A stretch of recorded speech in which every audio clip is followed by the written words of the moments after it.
Hello, bonjour. Guten Tag, Ujambo, hola. Congratulations on your purchase of a Universal Dynamics robot. I am Rosin7134. That is all that love's about.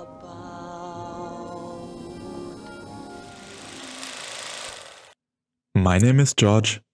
My name is Devyn, and this is the 22nd appointment with Medicinema, your healthy dose of film. Current movie news are basically just early marketing material that we are gonna quickly rush through. Like first stills of the Peaky Blinders movie, the Bruce Springsteen biopic, Deliver Me From Nowhere, the Marlon Brando biopic, Waltzing with Brando, and one from Freakier Friday. Some posters from films have been released as well, like Eger's Nosferatu, the Bong Joon-ho film Mickey 17, the next Wallace and Gromit film A Vengeance Most Foul, and Gladiator 2, just to name a few. But other than that, it's already time to move on to our prescriptions for today, starting with the 2008 released WALL-E. WALL-E was the second feature film written and directed by Andrew Stanton. It follows titular robot WALL-E, who was left on planet Earth to clean up after humanity left the trash-ridden planet.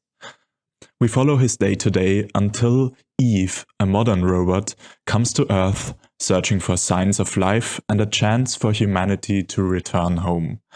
Space shenanigans ensue and a love story develops between the two robots. Devyn, what's your relationship with this movie?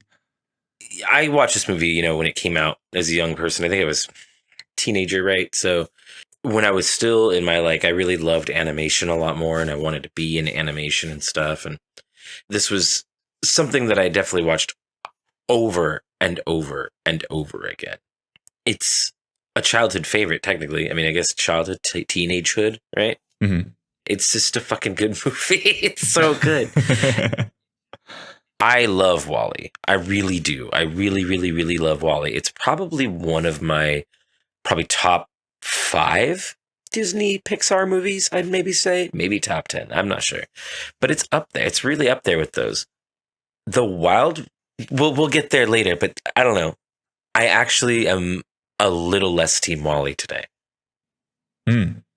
Which is interesting, because I really do love this movie a lot. When did you first see this movie? I saw it when it came out. I am not sure if I've seen it instantly in the cinemas or if I have seen it when home release came around. But yeah, this was a childhood favorite to me, for sure. For me, it's definitely my favorite Pixar. Similar to what you said, top 5 if I include all the Disney movies. There's a few that I think edge it out barely, but definitely up there. I'd have to see it on paper because there might be a contender that I'm like, oh shit, yeah, I forgot about that guy. Mm-hmm. Yeah. And Disney has a long list of movies. It has a long list of movies for sure. Well, here's a question. Okay, here's a question. You don't have to answer it or whatever, but how many times have you seen this on drugs? Because I have seen this movie on acid twice. I've seen it on mushrooms once. I've smoked DMT and seen this.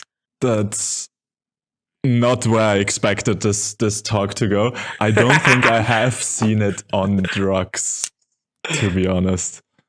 And I'm not sure if you want to include that in the episode, by the way. That's fair. I ain't ashamed for it. I live in a state where it's legal. But no, it's a visual spectacle, this film, either way. Mm-hmm. For sure. I spent a lot of my time watching this movie getting stoned and stuff and passing out and watching it every night. It was my nightly ritual movie for at least a year. I was I went through my freshly 21 drinker phase, and lived with a bunch of dudes type phase and stuff. And this movie for some reason was the nerdy group house where everybody drank. This was the movie everybody wanted to watch every night. So that awesome. Was kind of a thing too. I have a weird relationship with this film. Fascinating. Yeah, I was definitely at the time too young for any not sober viewings. And there has been a big gap since I last watched it. That's definitely a factor to put into perspective there. I didn't rewatch it for the podcast. but I have seen it at least twice in the last year, probably. But I have children, so. Yeah, checks out. So that's when you watched it on acid. That's great. No. That's great. Other than our personal relation to this, I wanted to start with where this movie basically started. Are you aware of the legendary Pixar dinner, the infamous Pixar dinner? I don't know of the Pixar dinner. What is that? All right. So this is a story that some people might have heard before. It has been told many times. In 1994, so a year before Toy Story released, and it was basically like about to be finished and they knew they were going to get a release and stuff like that, Andrew Stanton, John Lasseter, Pete Docter, and Joe Ranft, some of the heads of Pixar, basically creative heads of Pixar at the time, at least, decided, if we want to make like a second movie, it's about time we start thinking about what that second movie is gonna be. And they sat together for a dinner. Just like as a bit of context to those people, John Lasseter directed Toy Story. He would go on to direct Bugs Life, Cars, and Toy Story 2. Andrew Stanton, we're gonna talk about more today, directed WALL-E, but also Nemo. Pete Docter would end up directing Monsters, Inc., Up, Inside Out, and Soul. And the probably most obscure one on the list is Joe Ranft, who would end up writing Cars and co-directed with John Lasseter. So we are here in 1994, and these creative people are sitting together brainstorming over a dinner. And at the end of that dinner, they had outlines and sketches ready for Bugs Life, Monsters, Inc., Finding Nemo, and lastly, and most ambitiously, a film about a robot who doesn't talk anything but like noises like R2-D2 was the original idea, was forgotten on Earth, and relentlessly keeps doing his tasks despite not needing to do them anymore. They all basically agreed that evening that that project in particular is way too artsy, no one is gonna fund that, and pretty much shelved it indefinitely at that point. But yeah, in 1994, all those ideas came from one infamous dinner. And after successfully writing and directing Nemo, Andrew Stanton couldn't let go of the idea and came back to it and decided it was time, I guess. There's this interesting side to this where, at least at the time of that dinner, 1994, Pixar had a very rebellious mentality. It was kind of, the new kids on the block trying to do animation in a different way.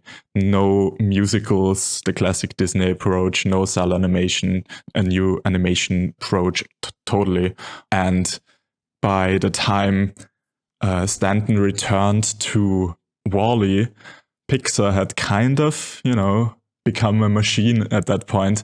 And to quote him, of all people in animation, we should be the one taking risks, was a sentence he dropped back then. And in an effort to kind of preserve the mentality, which nowadays seems kind of almost laughable, that Pixar would be the risk takers, would be the rebellious on the block. In an effort to preserve that mentality, he tackled WALL-E, which, according to himself, was way over his head, and it felt like a mammoth task, but he totally pulled it off, and here we are. Interesting. It's interesting to me, hearing this for the first time, how you can preserve a thematic hold of your company or your output of art if you pre-plan it. Makes so much more sense. Like, it's a common complaint that, after a certain point, The Simpsons didn't feel like The Simpsons anymore, or such and such doesn't feel like such and such anymore. And sometimes it's not even because of a change of hands of writers. It's that the writers have changed in lives, and now they're writing differently than they would have 10 years ago, right? And so it's really interesting to say that part of the fact that kept Disney feeling that exact type of feelings and like that on brand type of movies, that they all came from the same exact moment in time of like origin makes a lot of fucking sense. Because if once you pass that, then they start, you know, kind of getting not experimental, but they don't feel the same anymore. Yeah. There's something to that. That's an interesting thought process of how to create on-brand art, is to think tank it. And that sounds cool, but now the more I say the words things like think tank and stuff, now it sounds scary and dystopian. Yeah, there's different connotations to think tank nowadays, for sure. Yeah, I just traveled the same route Disney did and went from happy-go-lucky to, oh, that's scary. I guess it was the natural path. Yeah, always destined to be. But yeah, you're absolutely right. There's actually quite a few people kind of pointing towards that dinner in relation to the discussion of like the golden Pixar era that a lot of people say pretty much ended with WALL-E, or some people also include Up, but I'm not one of them. I would include Up for sure. Fair enough. But yeah, to me at least, the golden Pixar era kind of ended with WALL-E, and it's interesting that it is the last movie that was like, brainstormed and originally conceived in that legendary dinner in '94. I do think that a part of the golden Pixar era and things like that is, do you know what like cheerleader theory is, or whatever it's called? Like the idea the cheerleader of like, effect. Yeah, right. Like not only was it a great time for Pixar, but like Dreamworks was popping off a lot. Sony Pictures was still making a lot of their own 3D movies. There were a bunch of companies popping off. There was that French company was doing a bunch at the time, and they kind of stopped. They did what like Leap and A Monster in Paris, and I think a couple others or something like that. But there were a lot of movies a lot of companies trying to put out those 3D animated movies. There still are, but now we've moved in all of them have moved in weirder directions, you know? They were all more homogenized back then. And like, I think all of the Bolts and the Family Robinsons and shit like that of the movie world made Pixar movies look all the better, to be honest.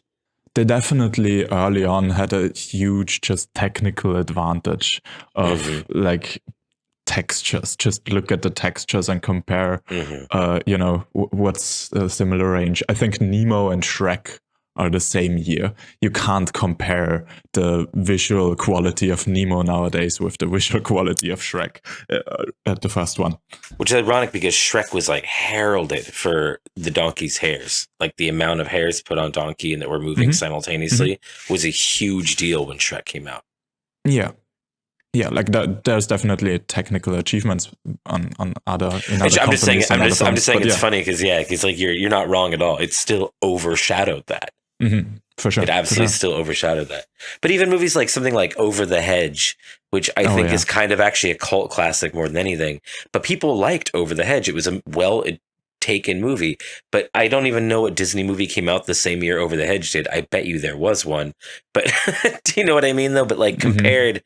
Like movies like WALL-E still blow Over the Hedge out of the fucking water. It's not even the same bracket of film.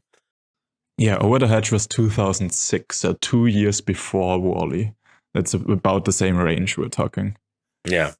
And just opening up the Letterboxd and seeing the still. From Over the Hedge? Yeah, it's not the same quality. It's terrible. It's absolutely terrible. But it was a good movie. Like it was a lot of people really liked that movie. I loved it as a kid. Yeah. Yeah. All of those just helped, I think, Disney's empire rise, crawling on the backs of crap. Well put. Yeah. But I will say that WALL-E did something I think that was important, and he's not wrong when he's talking about taking risks. Obviously, animated movies had done this before because other films exist besides Pixar. Other animation studios exist around the world, in Japan, in various places, right? So this isn't something necessarily new, but it was something new that, mainstreamly that what Disney did was, I think, telling a more adult and artistic tale through a Pixar film, which hadn't really been pushed like that yet. And I know a lot of people that didn't like WALL-E that were younger. It definitely hit a mid-range audience harder, like mid-age audience harder. I think people, over 10 and to adulthood were the ones that got hit, unlike, little kids loving Toy Story type shit. Fair enough, yeah. That really started a whole wave that, we wouldn't have a lot of the films we have now if it wasn't for that, I think. Or at least they wouldn't be popular in the same way, We already mentioned Shrek. Shrek definitely had a more adult audience, but it wasn't like the artistic side. It wasn't the artistic. No, it was more adult jokes and stuff like that. Mm-hmm. And it kind of started into some sort of that direction, tackling a different age group for sure. But yeah, Mm-hmm. the artistic side of like the fact that the first half of this movie has almost no dialogue. Like that's the big one. That's I think one of the biggest things about that. Yeah. what big budget animation movie would ever, dare to do something like that? That was the big risk that he spoke about. I wonder how many times somebody said, well, Castaway did it in that office, There's not a lot of mostly dialogue free films that make it big. I assume that you have a whole plethora of artistic ass fucking super art house silent fucking no dialogue movies that you know about that are fantastic. I even know several completely dialogue-less animated movies. That's what I'm saying. But as far as like a mainstream world audience goes, it's a far and few between that makes that for sure breaks that mold or whatever. So I mean, Wall-E was special in a lot of ways. It really, really was. Mm-hmm. Which I think I will say is my viewer issue with why I, looking back at Wall-E, am less team Wall-E today. And I'm not saying like I don't love Wall-E, because I do 100% Wall-E. I love the movie. But I think that you're not as wowed by it anymore.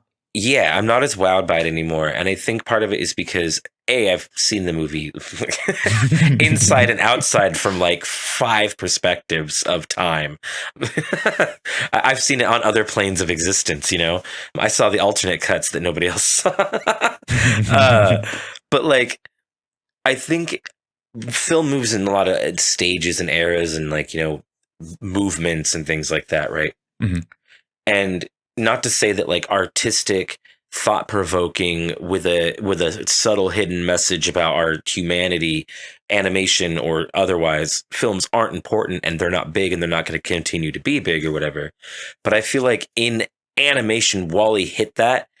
A bunch of movies tried to write off that same thing, and then I think we're kind of already moving past that. I think now we're moving toward experimental storytelling. We're working with experimental art styles. I think that's really where films are working right now, or animated films, But I think that era of like trying to tell this deeper, more meaningful insight story is not where we're at in animation. And that's, for me, fine. I think Wall-E did a really good job. I think a couple other movies do a really good job.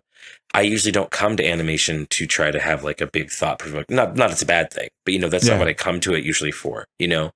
I wouldn't even like fully say so. I just think no one really pulled it off as well in the last years. Like there have been several movies that kind of try to do that, even from Pixar. Soul is probably still like the best one. Soul's really, really for good. them, but Turning Red was about puberty, growing up, immigration, stuff like that. They're still tackling heavy topics. It doesn't quite hit the same. I don't know. Well, that's what I'm saying is, with Wall-E, you are being presented this story that looks really fun and amazing and it's good and stuff. Mm-hmm. But it takes a thoughtful mind to go, wait a minute. There's a problem with these people. Why are they all big? That's not good. That's our future if we keep looking at all these screens. Little kids don't see it like that. Do you know what I mean? Something like Soul or Inside Out or, Turning Red. Turning Red, I guess, is a little more bearing the lead of what they're talking about. For sure. But for the most part, they've been kind of on the nose with the subject. True, yeah. I mean, especially something like Inside Out. Holy shit. I won't lie. Inside Out 2 is a fantastic representation of anxiety from what I've understood from people who have anxiety. I do not deal with that.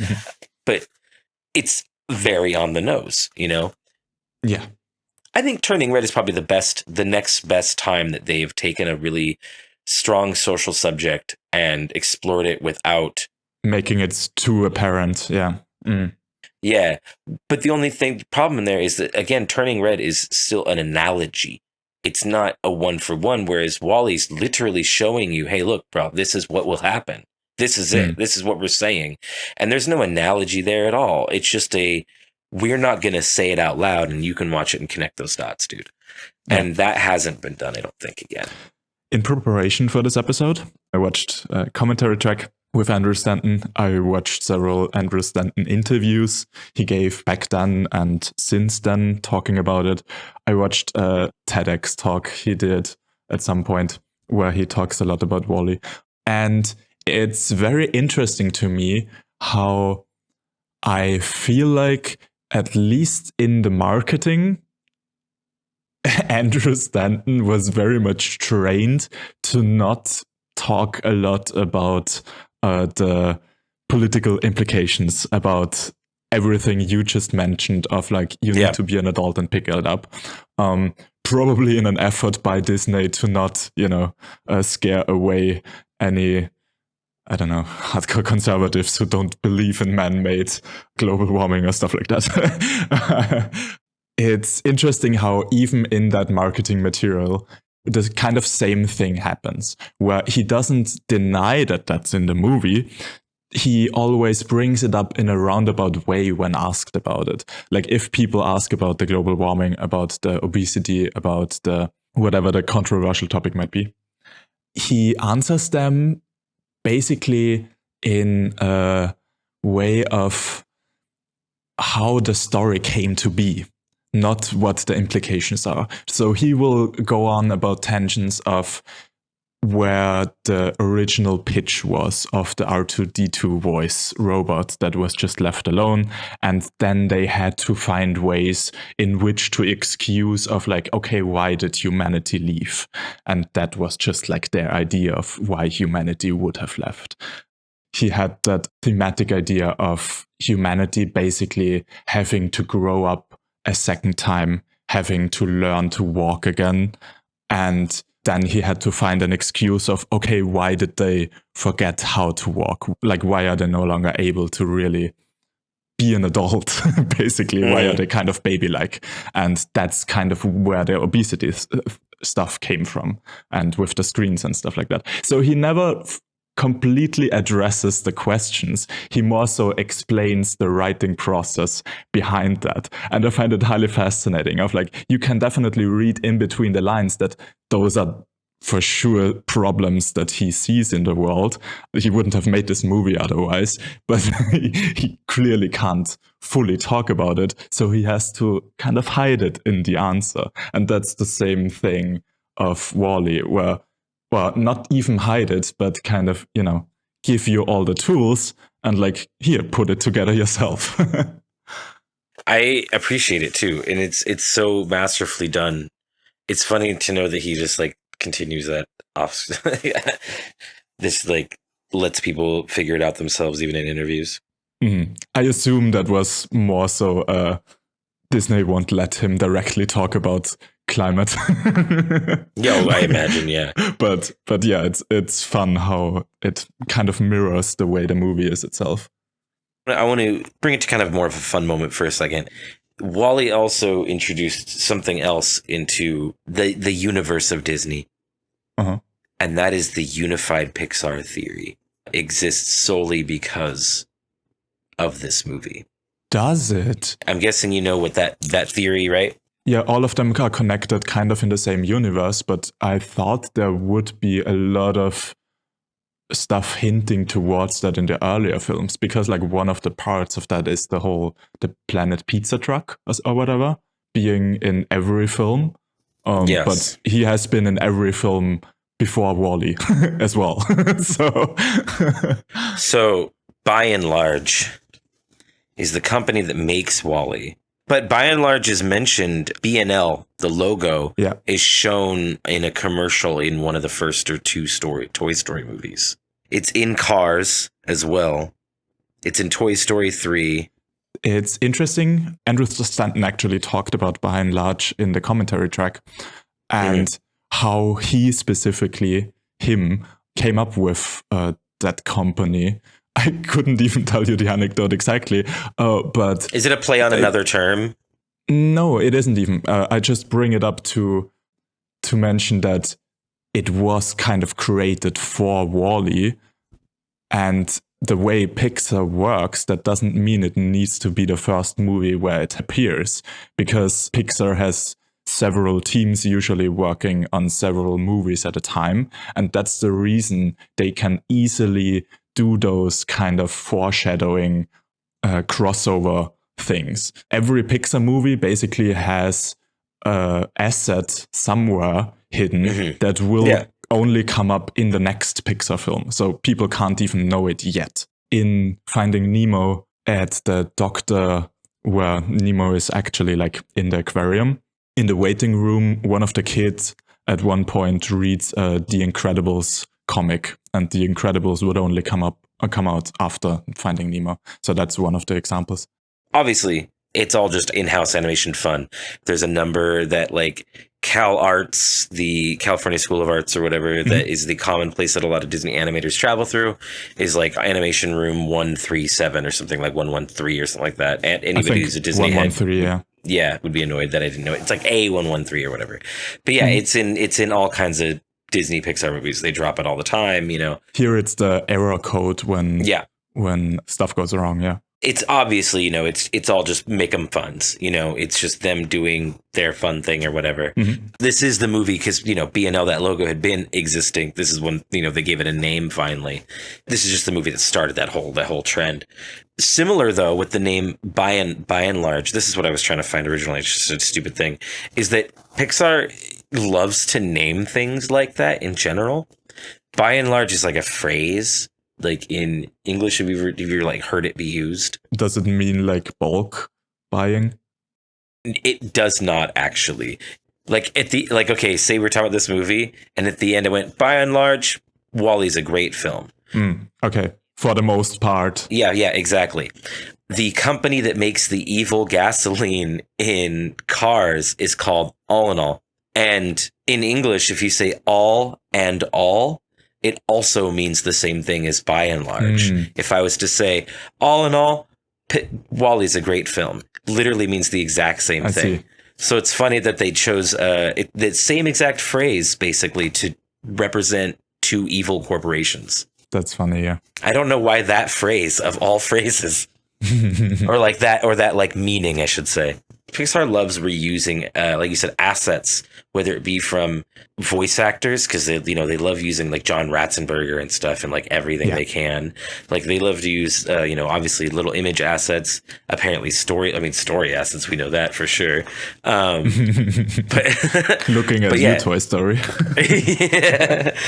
But yeah, I mean, it's what they do. Disney rehash. It's their whole thing. It's literally, I mean, even their first movies are just rehashes of public domain stories. So it's like, this is nothing new for them. But it's funny, even, when you look back and you were talking about like how making Wall-E was them being, we're always been on the edge or whatever you said. We've always been risk takers. Yeah. Making age-old stories.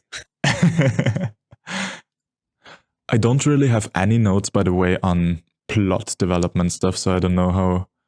I mean, there's not much going on here. The plot does its job. See, I don't even know what to say about it. I'm immediately like, I like that they make Macintosh the bad guys. I love that Apple is the villain. Clearly, That's all of these things are Apple products. Eve is clearly an Apple product. Her ring actually, the ring inside of her neck that glows, is like a spinning ring, is designed off the spinning ring that Apple, pioneered, that image. A lot of the notes that I do have are actually, like most of it, are on the design process. And Apple actually didn't come up in that, maybe for rights reasons.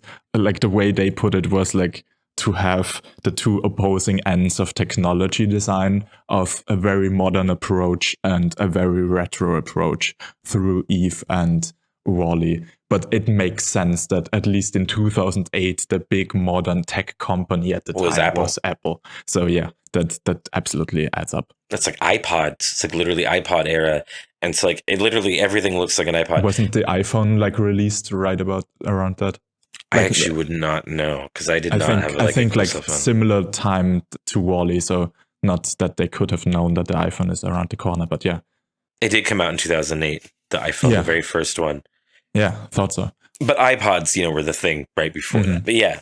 On the character design of Otto, the kind of big bad guy steering wheel, it's literally came from, obviously, there's the resemblance to HAL 9000. HAL, yeah.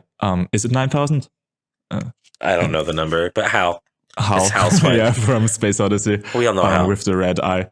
And the second thing, obviously, being an actual steering wheel, just from the idea of the kind of climax for the captain character, where he actually has to, stand up and quite literally fight the steering wheel. That was the idea of Andrew Stanton that he really liked, where he held on to that core design philosophy for that.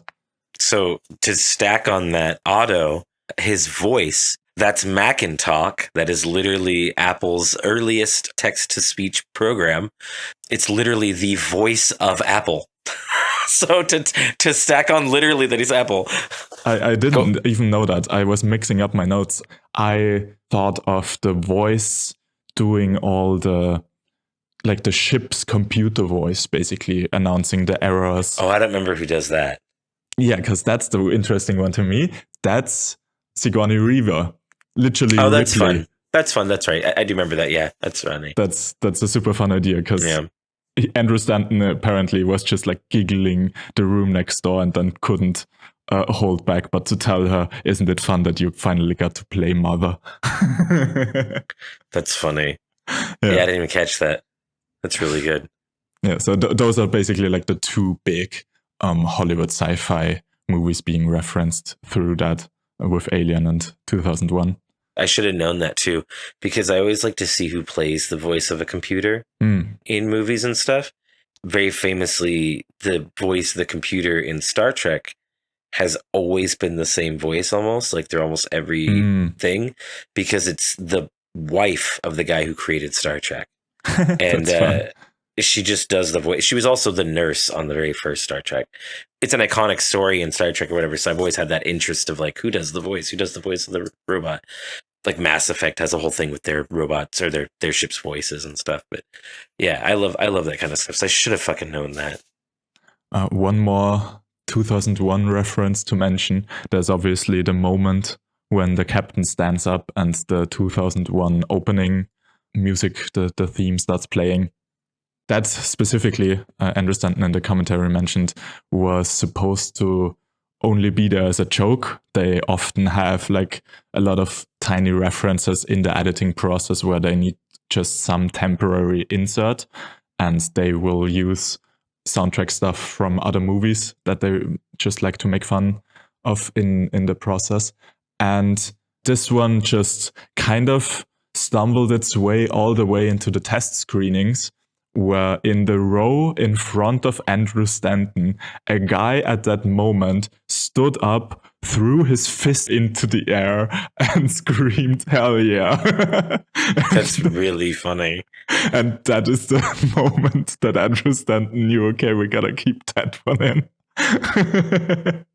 And from that, I learned that if I ever get to make my own movie and I get to the point where a studio demands a test screening, I somehow need to sneak in a few friends of mine and tell them about my favorite moments that I want to keep in so that they can cheer and celebrate and throw fists into the air. And that way you can manipulate the studio.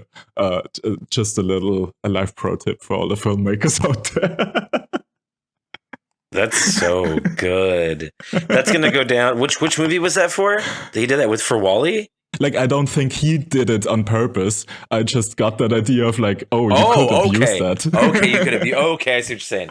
That's so funny. Oh my god, that's so funny. Do you know that Ben Burt is in this? I don't even know who Ben Burt is. He is the sound designer famous for the original Star Wars trilogy sounds and for voicing R2-D2. Okay. He is Wally and he's Mo. He is Wally and he is Mo, exactly. And that just came from that original 94 pitch of we have the speechless robot almost like R2-D2. And then they were super excited to actually get R2-D2. That's pretty fucking funny. Yeah. The designs of Wally and Eve were partially inspired by some modern artist. I'm so sorry, the name slipped my mind. But there's this artist that draws mostly with circles and squares. And the squares represent the male form and the circles represent the female form.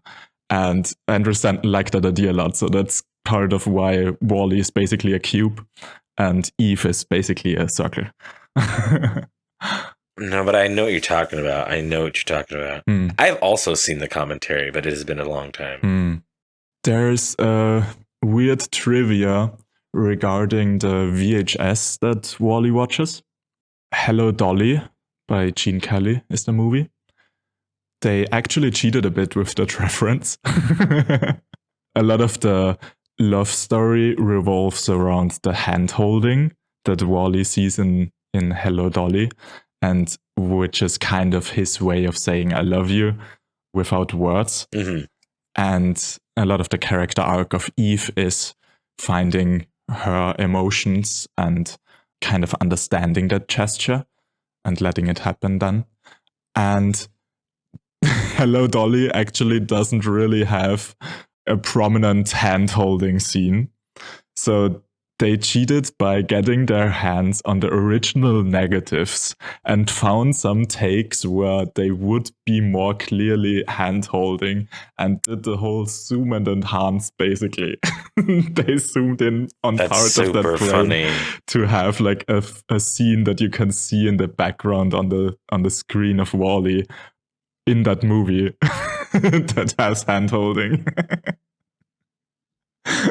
I love that. I loved it so much. Like, that's so much effort, and they can only do that with like the budget and the studio of a Pixar. But yeah, I love that they went through the effort to find the negatives and like look through them and found like a scene where they held hands. I want to point out one last design thing that I think is really funny. The by and large logo. Mm-hmm.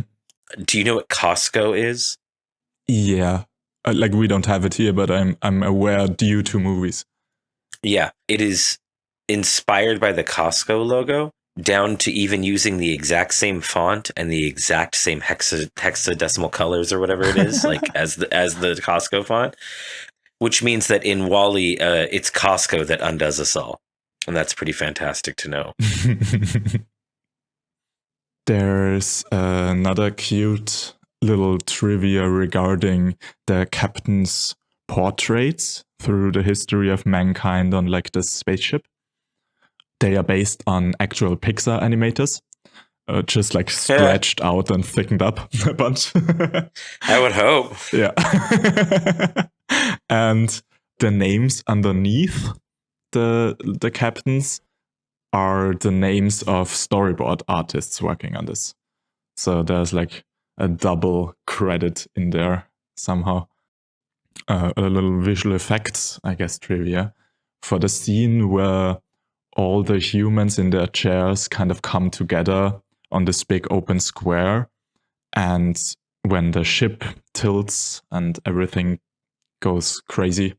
For that scene, they work together for the first time with Weather Digital, the VFX company by Peter Jackson that first came up with like mass simulation for the army fights in Lord of the Rings, because they just were way, way, way better equipped to handle large scale humans or like entities on like a big field.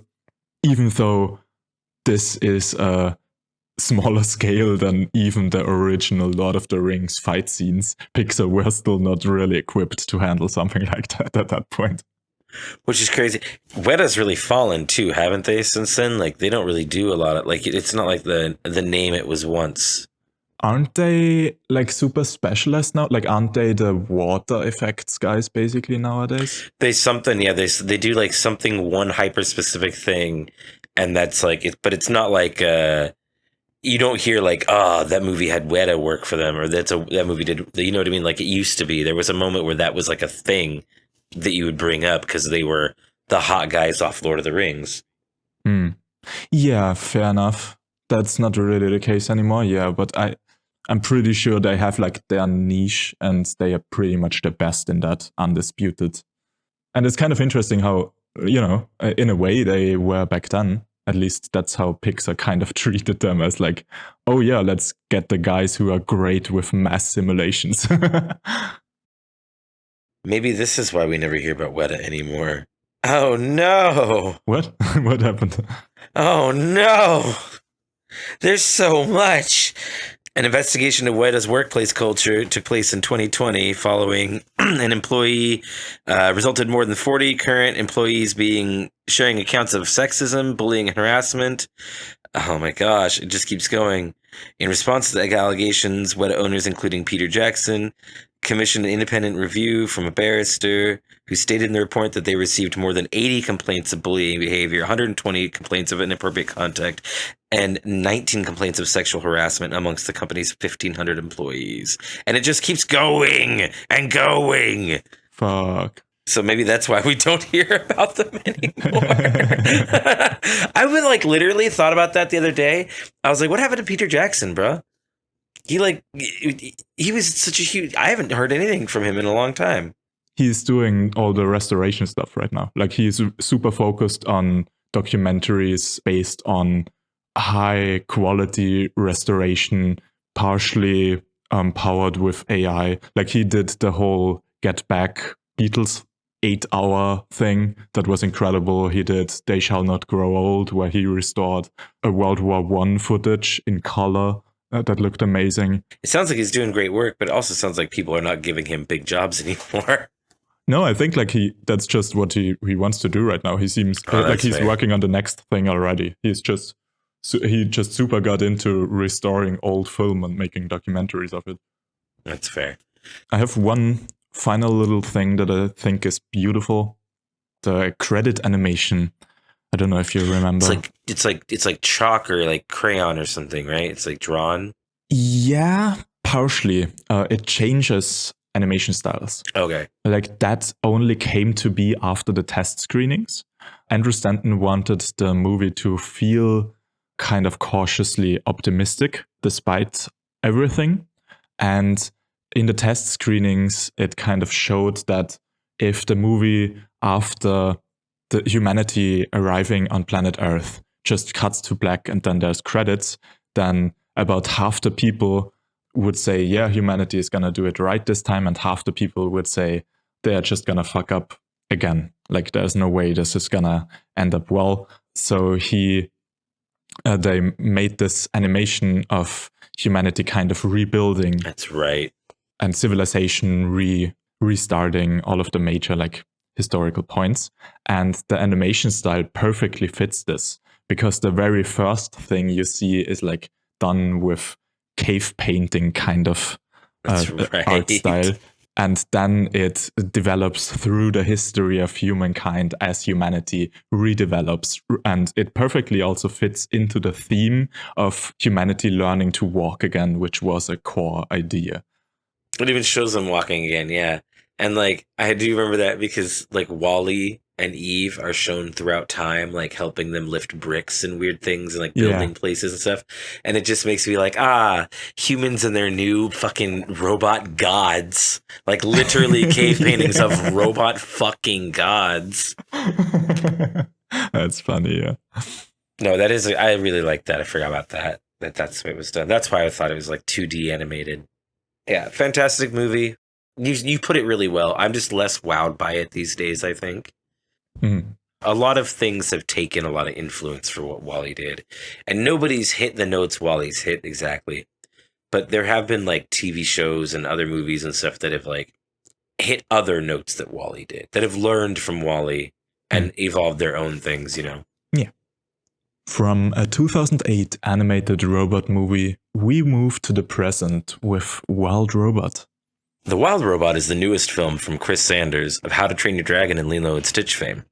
A commercial success, more than doubling its budget in the box office, the film follows a task-seeking helper bot named Rosm Unit 7134, who becomes trapped on an uninhabited island. After a mishap, and with the help of a mischievous fox, the robot finds her task in raising a gosling and teaching it to fly before migration. So, I love this movie, but it seems like you might be a little more lukewarm on this film. I have some like little issues with it. Mm-hmm.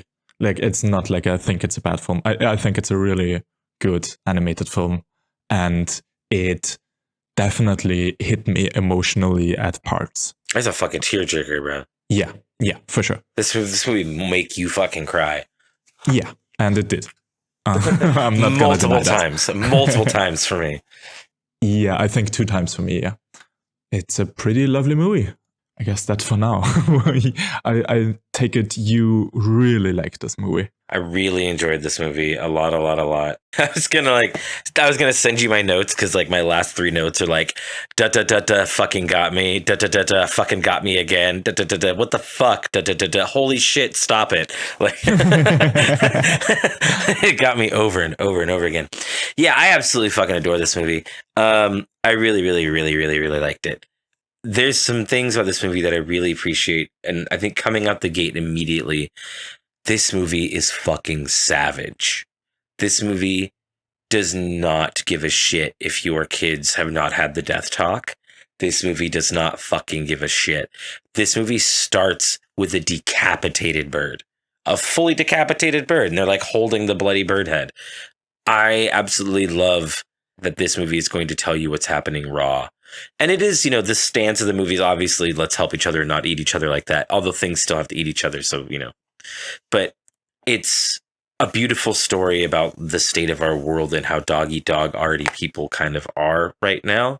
Mm-hmm. This movie, I think, honestly, is purely a kid's film. And so many movies out there are kids' films that have like a parent overtone or something like that, right? Yeah. This movie took what Bluey did, which was let's create a TV show where a parent or an adult could watch this on their own and be like, oh, fuck, this is for me. This is talking to me, actually. And amplified that by 100. This movie is for parents, I think, almost more than it's for children. Mm-hmm. I thought so too, yeah. That was one of the feelings I got of like, man, there's so many scenes where I can understand them and I can kind of relate to them from the kid's perspective of like thinking back of how my parents used to be. But it's really not made for me as a person who doesn't have kids and doesn't plan to have kids ever.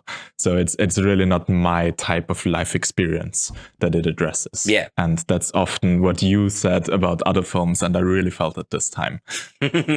That's good then. It's good that the fair turnaround is here. Because I can fully acknowledge it. You know, like I think if you're not a parent or you don't have that connection in any way, this is a serviceable, funny, interesting movie that would go down the annals probably the same way that Over the Hedge we did. It'll be fondly remembered when you remember it, but it's not going to be brought up amongst the greats, the souls and the such in the world. Even like, you know what it is too. I mentioned this movie also earlier. Meet the Robinsons. You know that movie? I don't think so. It's Disney Pixar, I believe. The kid goes forward in time and goes to the future or whatever, and everything's crazy and he shouldn't really be in the future, and he meets like his great grandkids and stuff, and it's like a whole thing. But that movie's whole core theme is adoption, right? And finding your family within adoption. And that movie, obviously that's a life experience that doesn't speak to a lot of people. But I've met a couple people who that movie is like their favorite fucking kids movie in the world because they were adopted and it just so spoke to them. Mm-hmm. This is that movie for parents. For sure, I can see that, yeah. This movie's going to go down for a long time for anybody who becomes a parent and lives through parenthood and like watches this is going to be like, oh shit. I just checked, by the way, it's Walt Disney Animation Studios, so the house intern studio, not Pixar. I'm not going to even lie. For somebody that was so into animation, it wasn't until I was like probably 30 that I really realized how many movies that I had watched were not actually Disney. They were Pixar and they weren't connected at the time. Mhm. But yeah, I'll always just call it Disney Pixar. This just hits so many fucking ways, dude. Immediately in this movie, I knew I was into it. I've talked about this before. I really tried to find a better terminology today, but I couldn't. The idea of like when you see a character like getting their missing their keys, they forget their keys and they go to their car and they realize they don't have their keys. You could shoot that action for action for action, or you could just show the person walking, like the keys and the sound of the door closing, and then just show them standing in front of their car, sad looking, and you know that what's happened. You know what I mean? You're filling in those parts. I really like that type of filming and storytelling. It's very comic book like. It's very reminiscent of how anime does things, and that's literally how this movie starts. You don't see the crash. You don't experience the crash. You see the descent. You hear a sound. You see the aftermath, and then it just kicks right off. And I immediately knew I was hooked into this film from the very get go. What a great artistic way to start this movie. Mm-hmm. My first thing that really connected me early on, that kind of was a thing that I wanted it to explore more, but it's moved on, I think, pretty fast from it, which was an early little setback for me, was this idea when the robot tries to like escape the wave crashing into the wall. It teaches itself through the details of nature, basically. So like it takes this idea of AI self-learning and makes it almost into a childlike curiosity of how it learns to imitate the crab in order to push further. And I really love that idea. It's kind of taking AI and applying it to appreciating nature. It's almost this Zen Buddhist idea, just with a futuristic approach. And yeah, I wish it went further down that road, because that's where I initially was like, oh man, if it does that, like if you go the full just like loving nature route through sci-fi eyes, that could be amazing. I'm sure there's some message here about the parent learning different than the child learns that I have not connected the meanings there yet. But no, I liked that too. And I just liked the effect of it, you know. The visual spectacle of it was really fun alone. Just the way that the robot moves constantly. And they do mention it, you know, I think out loud literally at one point that they have like learning software that mimics what they see or whatever, animals and stuff. One of my early notes is love how it's raccoons that are kind of the first antagonist, because that is such a movie thing to me, of like raccoons being the biggest assholes there are. It's so funny. I don't think I ever had to interact with a raccoon in real life. Like they exist in Austria as like an invasive species, but I think they are pretty much kept under control, and I don't remember ever coming into contact with them. Just telling from movies, it seems like raccoons are just like a common problem of every American. And I wanted to ask if that's true. I have definitely dealt with raccoons a lot. Yeah, it's like a thing for sure. Not where I live now. I don't think there really are any raccoons where I live right now. But I've lived many places with raccoons, and if you have raccoons in the neighborhood, like your garbage gets torn open if you have a bag outside or something, and like they just get into shit. Please tell me the German word for raccoon is like masked bear or something. It is close. What is it? It's Waschbär from washing. Washing bear. I actually did know that. Washing bear. I did know that actually. That's so funny. Why did I learn that recently? I think that's the same name for raccoon in Japanese is washing bear. Interesting. This movie is about a parent teaching a child to live and experience the world and try to be ready for what the world really is and the realities of it, and like be prepared, right? Mm-hmm. And so many movies dull what the real world is like in a lot of ways and stuff. And the cartoons, you know, they obviously infantilize it and make it very fantasy style and stuff, you know. this movie strays away from that and continuously shows savagery and how hard things are. And it's almost like the world building is mimicking that same idea, that it's getting the viewer ready for the realities of the world. Like this is not, we're not playing pretend anymore. Things die, bro.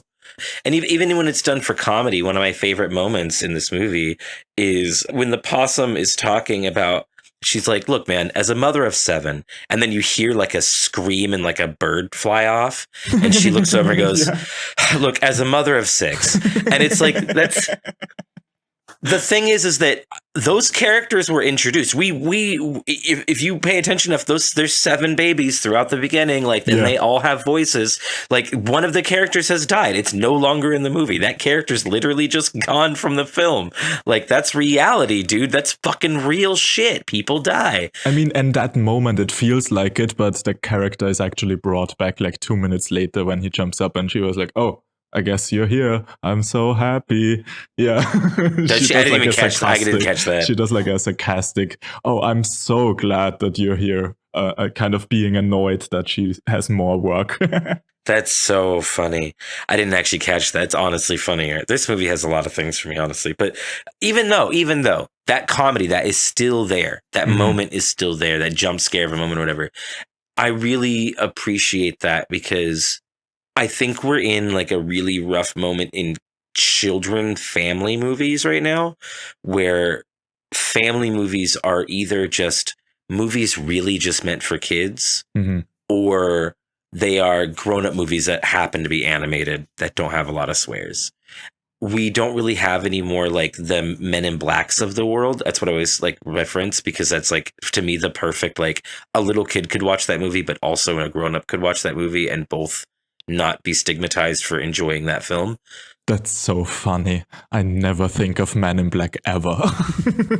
No, of course. It's because it's not like a big memorable movie, but it does represent that like perfect family blended movie where every person of any age could watch that, follow the movie, enjoy it, and not be like, that was too childish or that was too adult. No, it's just what it was, right? It was just an adventure movie. I mean, Indiana Jones could be taken that way for its era too. Star Wars, honestly, a lot of movies can be kind of done like that. I just think Men in Black is a funny example. Yeah, it is. But we live in an era right now where that doesn't really happen. There's a huge disparity between really childish movies like Trolls and Minions and stuff, you know what I mean, and more grown-up animated stuff, which is a huge thing obviously right now. Anime is a big thing right now. Not that I still want all those things to exist. Or like you pointed out, that the Cartoon Saloon movies actually don't work that great for children as they do for adults who appreciate the art. Yeah, exactly. So like, I think that The Wild Robot really, with the savagery and with the parent direct comedy and stuff, really does fit that really well. And the movie hasn't done that in a long time for me. And I really, really commend that movie for this, is that I think anybody of any age could watch this and just actually enjoy it and not really feel like it's too kiddish or it's, you know what I mean? Yeah, it is definitely like, despite all my, I don't love this movie as much as a lot of people do, I still do see that quality in there. And I am totally aware that if I'm like ever an uncle or something like that, and I have small kids over at my place and I need to like watch a movie with them, this would probably be one of my first go-tos of like, yeah, this works for a very small child and I can still totally enjoy it. I really liked the learning mode when it sits down to learn the animal's language. I thought that was just such a cool, stupid, fun scene, watching all the time lapse and like filling in and the sounds chirping to words and stuff. I liked all that. I thought that was great. The chick's birth was probably one of my favorite scenes too. That's just, oh my God, trying to put all the pieces back on the egg and then it's screaming. Oh my God. This movie cracked me up so hard. I don't know how you didn't think this movie was fucking just hilarious left and right. Not all of the humor worked for me, interestingly enough. It's more the later parts where it's really tear-jerky that absolutely also got me. But there were moments early on that definitely made me laugh, or throughout the film that made me laugh. I also recognized quite a few moments where I was like, okay, yeah, I see the joke here. It just wasn't that funny to me. That's fair. When the Gosling is learning to talk is when the movie switched its gears for me. It remains funny. The movie super remains funny to me. But I think that's when this movie turns on the waterworks and like the emotions and stuff, is when the Gosling learns to talk. That hit me so fucking hard. I don't know if they like recorded a little kid really learning to speak. I don't know. It just, you know, when you hear like fake children in movies, you can tell it's not a real kid speaking. Like, it just, I don't know. Something about that was really, really on point. If this movie's ever like nominated for awards, it should maybe be looked at for drugs, basically, like drug testing, like artificial stimulants, because using the sounds of like that little kid is not fair. There's like a human chemical in your brain that when you hear certain sounds of children or whatever in people, it'll like create certain emotions. And that's chemical warfare in a film. I'm not okay with that. Literally attacking me while I'm watching this movie.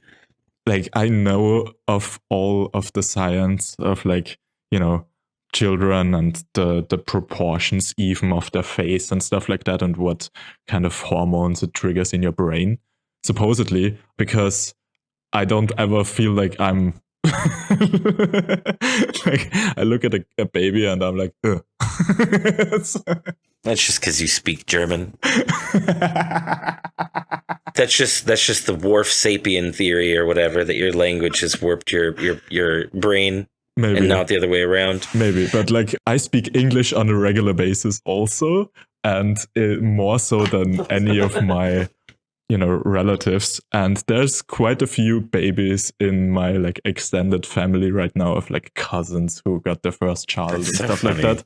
And I just like, at a family gathering, they will all, you know, be just like mystified by this baby and want to hold it and stuff like that. And I just hope that no one gives it to me so that I have to hold it.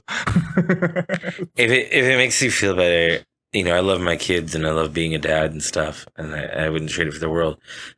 Babies are ugly. Thank you. And I don't want to hold your larva, because that's what they are. They're tiny pupas. They're tiny maggots. They're people maggots. And I'm not about that.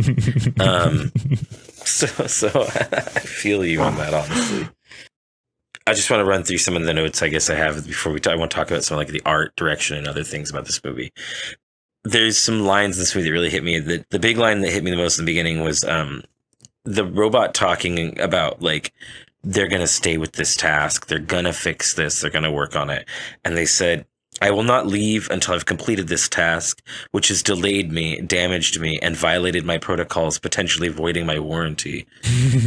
Bruh, my wife went same, girl. Like, oh, what a fucking just on point, funny fucking thing to say. That's so valid, man. Oh my God. My kids, I didn't even birth my children. I didn't even do that part. And my kids have already destroyed my body more than skating for 20 years did. Kids are hard, man. Just absolutely perfect speaking to the parents type moment. My big one problem with this movie, and it's why on Letterboxd I did not give this a 10 out of 10, is that I could not hang with what felt like an hour-long montage. The montage scene of learning to fly is so long. Oh my God. Was that not an issue for you? It was a bit, for sure. But I mostly remember the end of that montage, where it's not really a montage anymore and it turns into dialogue again, because it was the first time it really emotionally got me. And I was like, pays okay. off the montage really well. Yeah. It pays it off very well, and it does taper off back into film really well. It's not like Randy Newman song in the background playing that ends and then the montage is over or whatever, you know? Yeah. You're not wrong. I think I hate montages. Yeah, it came up a few times. I think so too. Yeah. I remember when I was a very young kid, I don't know if it's Team America or the South Park movie, way too young. And they have that whole joke scene. They're like, you're going to need a montage. And they like make fun of the montage. And that was like the first time I ever like got to understand that. And that's what I think of literally every time I see a montage. I just think about like how overused this is and like gotta running up and down some steps for a while. Like I just think of Rocky and shit. Like it's just so cheesy to me.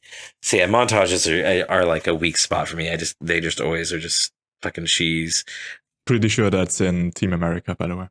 Okay, yeah, that makes sense. Yeah. I think it leads right off into, I think my first note for being sad was the mom watching him fly away. Yeah. And you're instantly just like, well, there's my heart ball's been stepped on. Like there's 5 minutes that emotionally just destroyed me. It starts off with the robot building that kind of airfield so that they can finally succeed with the flying. I just laughed the idea of a robot building an airfield to then kind of kite, like pull this child behind them to lift them off the ground. It was super funny to me. And 1 minute later, maybe not even that, there's the moment where the beaver gifts the robot the leg. Oh, that got you? Yeah, that got me. I was like, oh, god damn it. Of course, the carpentry woodworking moment got you. That's funny. No, it is more so like it is tropey, but like all of those tear-jerky moments are a little bit tropey. It's just how well they are done that they work. They're super done well. Yeah. They are super done well. It is that kind of grumpy trope character who finds his way around to emotionally embrace them. That's kind of the thing that got me, I feel like. And like it continues on, like the roller coaster continued from there, because like 20 seconds later I laughed again with the kite thing. Then there's that moment again, maybe 20 seconds later, of the hawk being hired to help him learn flying, and he has that interaction where he does like the samurai kind of move where he holds his wingspan out to him as if it is a samurai sword. Like that was super funny to me, just a visual gag with the sounds. I'm not gonna lie, I felt like the whole hawk introduction right there was too rushed. Yeah, it is super quick, but it worked as like a joke to me. I can see it if I like thought of the hawk as like an actual important character, but he's really more a story trope. He does. No, he Deus Ex Machina us in the end, remember? But he's like a big part of the end of the movie. That's why I was like, I felt like he was way too quickly shoehorned into the moment. Yeah, that's true. But no, anyways, but no, you're not wrong, because that emotional roller coaster just keeps going, because she like fucking dies in the end of that. She like powers down. She at least gives the illusion that she's done. Yeah. Do you know what I mean? That fucking got me. That got me. She fucking goes, she dies, and I fucking, tears were running. It was over for me. I don't even know what happened. My notes literally go, sad mom robot seeing him go fucking got me. My next note, her dying just got me again. Fuck. And then my third note says, how the fuck she gonna die again? Fuck. That's awesome. I don't even remember how she died again like a second time immediately. And then this is where I think an interesting one is, where this movie kind of just hits you in every place. When she goes or whatever, and the Gosling says, what if I need to tell you something and you're not here? Bruh, fucking waterworks. Waterworks. All of my male upper family of any way, like any male above me in my family, right, are dead. I've watched them all die. I have no more grandfathers. I have no more dad. I have nothing. That line hit so hard. Even years later, after seeing like some of the most important male figures in my life go, it's not like I really need you today and I really miss you today and like I'm having a hard day and I wish I could talk to you, like they say in the movies. It's not that. It's, I see a comic book and I go, I should tell my grandpa. Oh yeah, that's right. Oh, I see that they're doing a new Superman thing, and I think of my grandpa, be like, he would love to hear that. Man, I wish I could tell him that right now. Just that's happening. Yeah. Just those little day-to-day, like, there's something I just need to tell you, and you're not there for me to tell you that.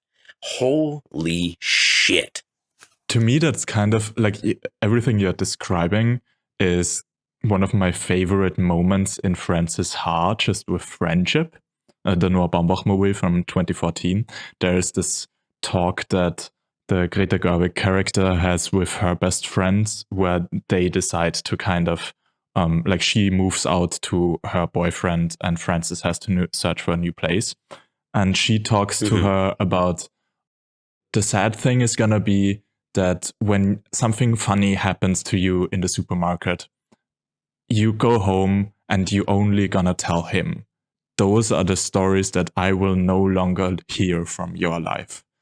And that's kind of the like, yeah, it's those little moments, those little interactions that are kind of lost in a relationship if you're not too close anymore.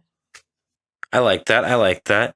It's like, they've got some similarities, except for Frances Ha, is about first world white girl problems, and this movie has a robot. So, you know which one wins, obviously.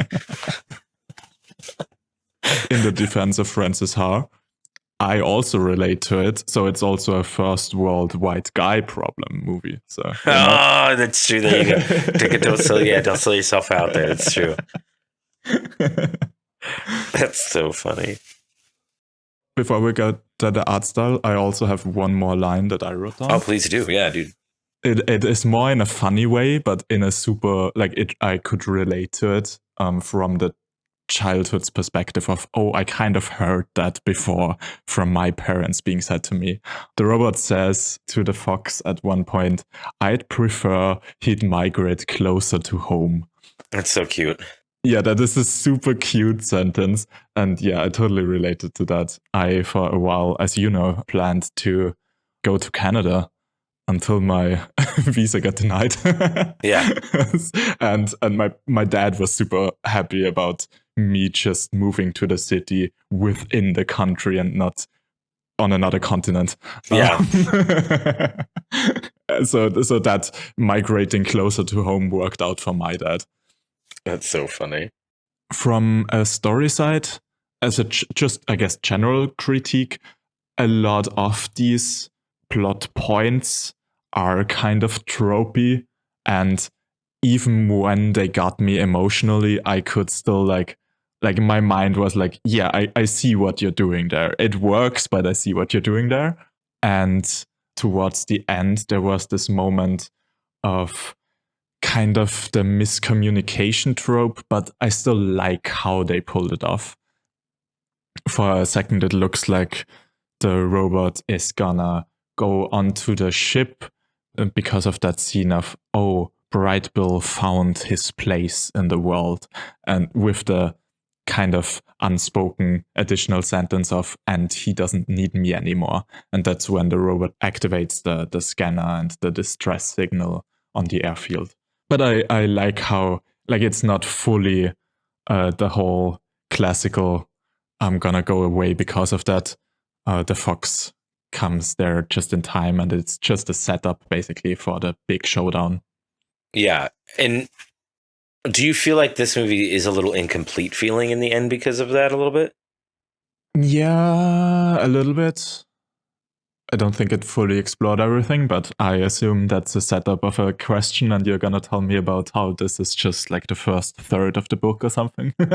No, it's the first book, but a lot of people consider the first and second book a part 1, part 2, and then the third book is a different, more standalone adventure. Same characters and stuff or whatever. I mean, they very much lead you in of her being at that new farm and stuff or whatever, and him showing up.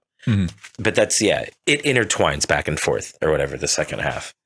So there's a lot to be talked about the animation, and I'm guessing you probably have a lot more facts about the animation because there's a lot of stuff that goes into the painting style and things like that. I actually didn't look into the technicals behind the scenes stuff. I just have some thoughts. Okay. Well, I'll just say that this was the last movie to be done from DreamWorks' internal animation team. This is their last one. The sequel's already starting in pre-production. I guess there's a chance they could be hired one more time to do, or be set on for one more time. But as it is right now, DreamWorks production from now on will now use external studios to do all of their animation. They will just be basically a production company and not a true studio anymore. which is a really interesting era to see, because I think it's actually opening of this idea of trying to bring in more unique art styles and not have this homogeny of art style that so many of these companies are known for at this point. Mm-hmm. But yeah, what did you think about the art and the direction of this? Just really quickly, I'm a bit more cynical and skeptical on that, with it opening up more art styles. Like, I assume that's gonna turn into a workflow similar to how it is already done in the animated shows part of the US animation industry. Stuff like, I don't know, for example, Arcane isn't animated in the US, despite it being a US product, where instead they will do storyboard animations, they will do character designs and everything in-house. Yeah. So like the style is still a decision from the US side of things, and then they just outsource the, frame by frame labor kind of part of the animation to India, to Korea, to... It's always been Korea. It's always been Korea. Yeah.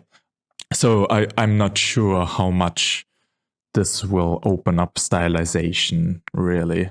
I'm skeptical on that. It is funny that you used Arcane, because Arcane was known for being like a very different animation style for a show. That is true. That is true. Yeah. It's funny that you picked like probably one of the most off the wall animation styles of a show to pick. That is a fair argument. Yeah, but I'm not sure how much of the outsourcing had any impact on that. Probably none.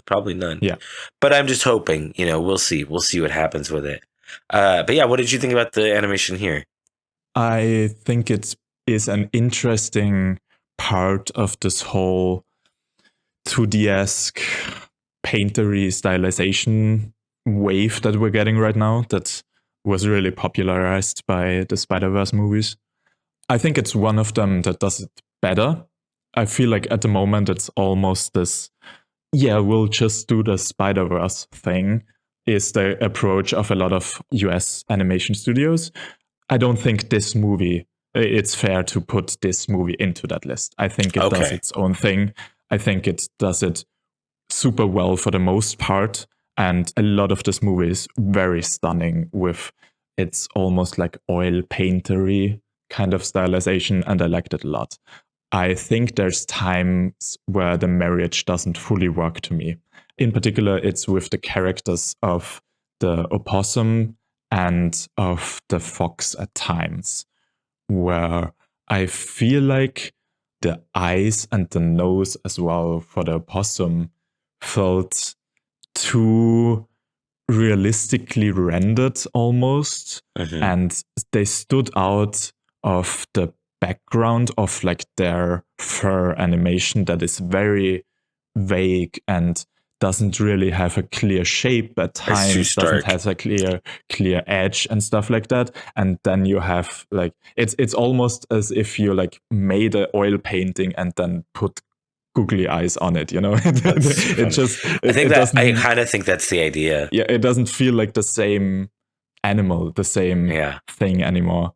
In some shots, it didn't bother me at all, but in particular close-up shots of those two characters, at times I was like, ooh, what's going on here? I do want to say that like this argument about the Spider-Verse, I hear this a lot in a lot of these experimental, if you want to call it that, animated style movies. I will give the new Teenage Mutant Ninja Turtle movie, right?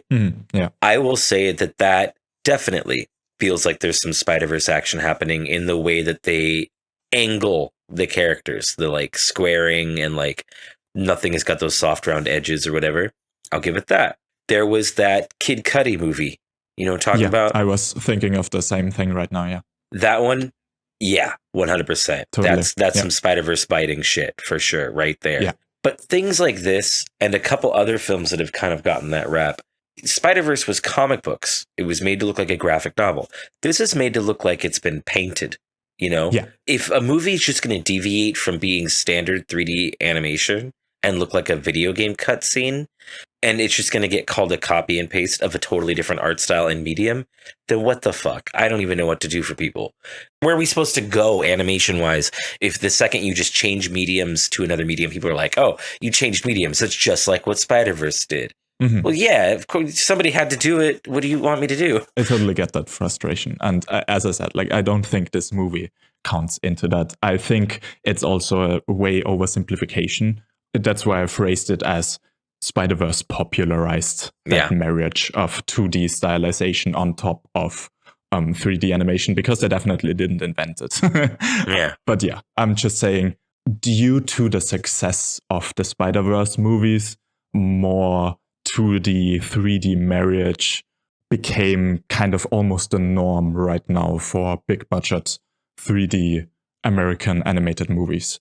I mean, we've always used 3D animation in our 2D animation movies. That's been going on for a long time.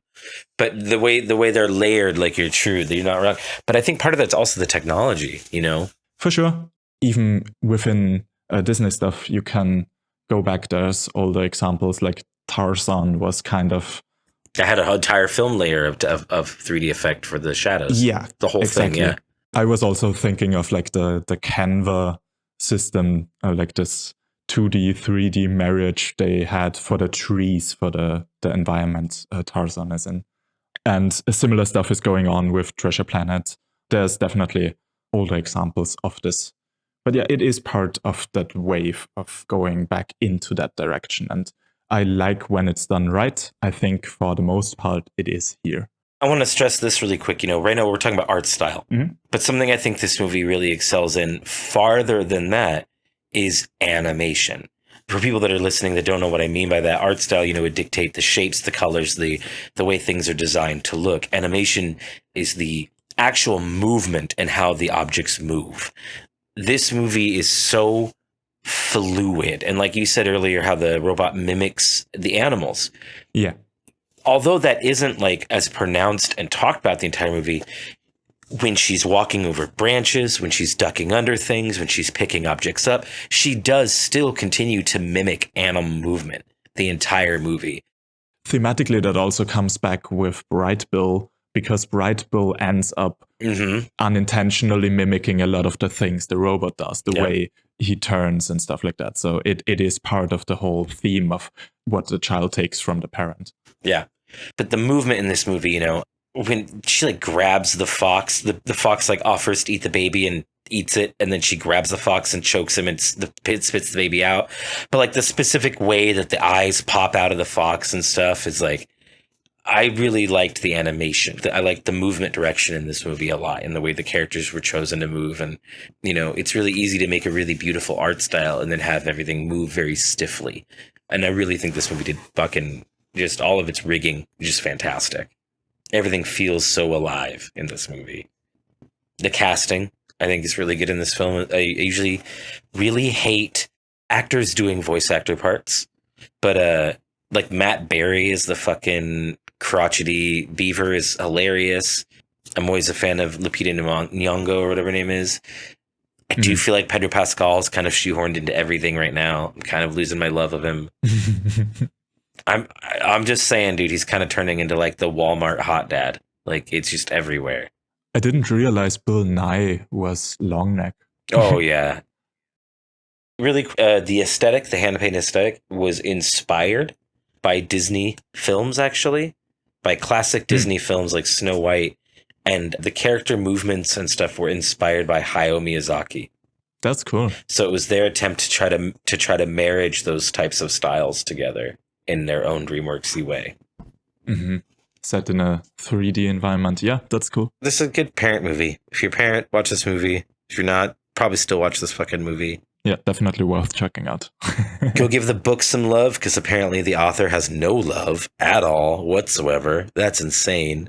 The Wikipedia article for the Wild Robot film is pretty extensive. And then it gets to the author, whatever, Peter Brown, and you click on him. And it's not even a full scroll down the page. It just has like his biography, which is like 2 paragraphs, his awards, and then some stuff he wrote. There isn't even an article for the sequels to the books. They don't even have their own articles. This is something I almost wanted to talk about a little bit when we talked about WALL-E, was that like Disney loving to like regurgitate stories. They love to take a story and then write it and then, claim it as their own. Little Mermaid, things like that. Aladdin, all that kind of shit is a really basic ones or whatever. But something I think that they still do to this day is you talk about movies like Little Nemo and stuff. You talk about Sanders or whatever, the people that wrote it. Not Sanders, Andrew Stanton or whatever. It's really written by like a team of people, and he's just the person getting the writing credit this time. There's no way that's not a writing room. There's no fucking way. Yeah, no, he is open about not writing this alone. Yeah. But there is a lot of, like, as far as I understand it, a lot of the core of particularly WALL-E was the brainchild of Andrew Stanton, and he fully believed in the project and had to convince quite a few people to make this. Yeah. Thing with saying is like a lot of these animated films, and not even really from Pixar because they do kind of regurgitate other ideas, is when you have these adaptations, right? Like these book adaptations and stuff, right? The writer is so few credited for this story. Yeah, they changed stuff fully. They changed things for this, right? Absolutely. But it's the same thing like when you talked about earlier, like you always check the director when you first look at a movie, right? I often will check the writer of a film before I check the director of a film. It's just, I don't know. I'm always saddened to see at whatever level it is, how low on the totem that authors and writers of stories are actually put. I mean, how many movies are there that like wins Best Picture and the director's so happy about it, but he didn't actually write it. He just directed it. That wouldn't exist without the right. I don't know. Now I'm going off on an angry tangent about writers. We need a strike, y'all. We haven't done that in a while. That sounds like an idea. But yeah, it's crazy that appreciate your writers, guys. Appreciate your fucking writers, for real. The next appointment has been planned for ages, and I'm happy to finally get to it. The first film on your prescription is the German-Austrian-Swiss co-production The Universal Theory. The black and white sci-fi film premiered in Venice and is one of my absolute favorites of last year. It follows two physicists traveling to a congress in the Swiss Alps, where a theory of everything is supposed to be presented, and a lot of mysteries ensue.